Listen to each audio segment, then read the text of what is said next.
على سيدنا مولانا محمد وعلى آل سيدنا مولانا محمد بارك وسلم صلاة وسلاما عليك يا رسول الله. الله أكبر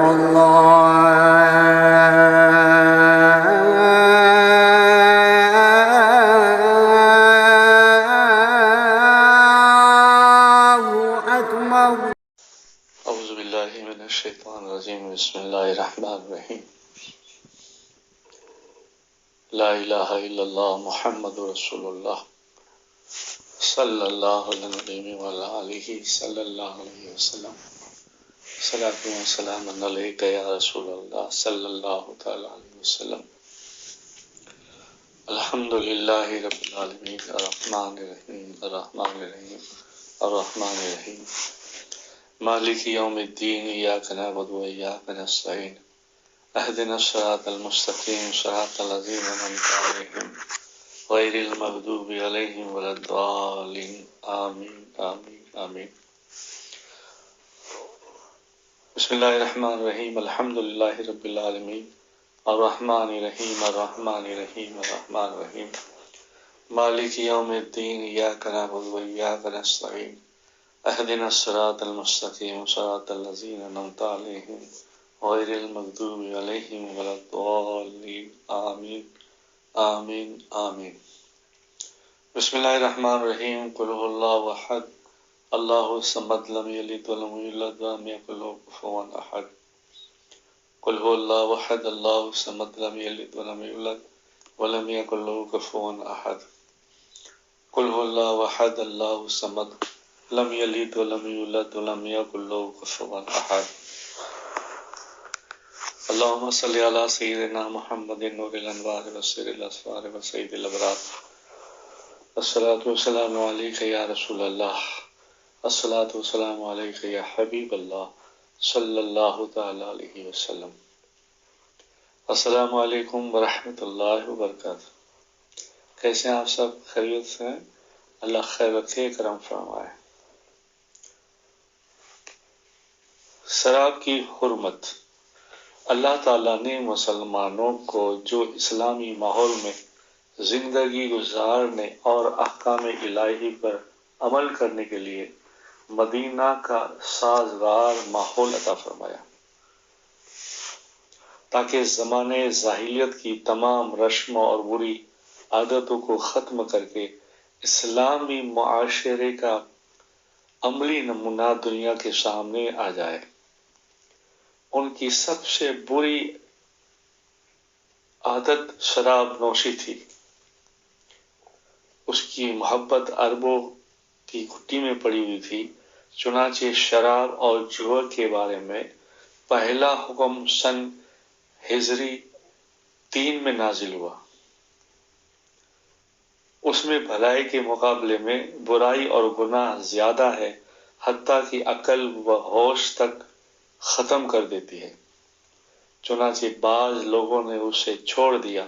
پھر دوسرا حکم نازل ہوا کہ شراب اور نشے کی حالت میں نماز کے قریب بھی مت آؤ. چنانچہ صحابہ کرام نے اس کو بھی ترک کر دیا. جب نشے کی حالت میں نماز نہیں پڑھ سکتے تو اسے بچنا چاہیے. پھر شراب کے متعلق سورہ مائدہ کی 3 آیت نازل ہوئی. اس میں قطعی طور پر شراب کو حرام کر دیا گیا. صحابہ کرام ایمان جذبے کے حال یہ تھے کہ حکم ملتے ہی شراب کے برتن اور مٹکے توڑ ڈالے، یہاں تک کہ مدینہ کی گلیوں اور سڑکوں پر شراب بہتی نظر آ رہی تھی. آپ صلی اللہ علیہ وسلم نے حضرت ثابت بن قیس رضی اللہ تعالیٰ عنہ سے فرمایا تھا، کیا تم اس پر راضی نہیں کہ ایک اچھی زندگی بسر کرو اور شہید کی موت مرو اور پھر جنت میں داخل ہو جاؤ؟ تو حضرت ثابت رضی اللہ تعالیٰ عنہ نے فرمایا، یا رسول اللہ، ہاں کیوں نہیں. چنانچہ حضرت ثابت رضی اللہ تعالیٰ عنہ نے اچھی زندگی بسر کی اور پھر اللہ کی راہ میں شہید ہو گئے اور اپنے مولا سے جا ملے۔ کتاب معجم کبیر، روایت ان ثابت بن قیس رضی اللہ تعالیٰ عنہ۔ قرآن میں اللہ تعالیٰ فرماتا ہے اللہ تعالیٰ تم کو تمہاری اولاد کی حق میں حکم دیتا ہے، ایک لڑکے کا حصہ 2 لڑکیوں کے برابر ہے۔ سورہ نساء آیت نمبر 11۔ والدین کی وراثت میں لڑکے کے 2 حصے اور لڑکی کا 1 حصہ ہوتا ہے، جس کا ادا کرنا فرض ہے۔ فتنہ و فساد کرنے والوں پر غلبہ پانے کے لیے اس دعا کا اہتمام کرنا چاہیے۔ رب انصرنی علی القوم المفسدین۔ ترجمہ: اے اللہ مجھے فساد کرنے والی قوم پر غلبہ عطا فرما۔ سورہ عنکبوت آیت نمبر 30۔ رسول اللہ صلی اللہ علیہ وسلم نے فرمایا اللہ کے راستے میں ایک رات جاگ کر پہرا دینا 1000 راتوں کی عبادت اور 1000 دنوں کے روزے سے زیادہ افضل ہے۔ کتاب مستدرک حاکم، روایت ان عثمان، حدیث نمبر 2426۔ قرآن میں اللہ تعالیٰ فرماتا ہے کہ جو لوگ ہماری آیتوں کا انکار کرتے رہے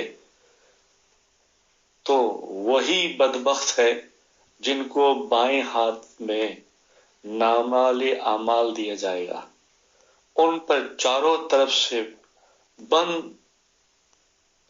بندھی ہوئی آگ کو مسلط کر دیا جائے گا۔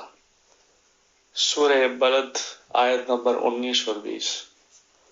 قرآن میں اللہ تعالیٰ فرماتا ہے اے ایمان والو، تمہاری بعض بیویاں اور بعض اولاد تمہارے حق میں دشمن ہے تو تم ان سے ہوشیار رہو۔ سورہ تغابن آیت نمبر 14۔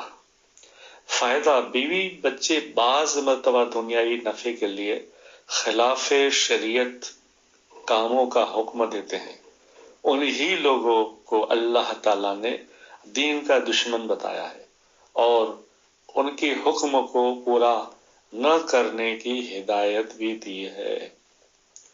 رسول اللہ صلی اللہ علیہ وسلم نے فرمایا دوزخ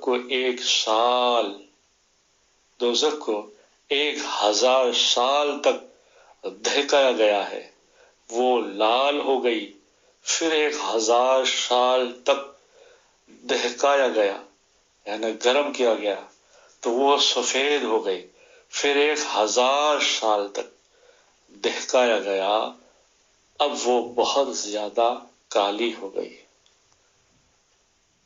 شعب الایمان، صفحہ نمبر 812، روایت ہے حضرت انس رضی اللہ تعالیٰ عنہ۔ رسول اللہ صلی اللہ علیہ وسلم نے فرمایا جب مریض کوئی چیز کھانا چاہے تو اسے کھلاؤ۔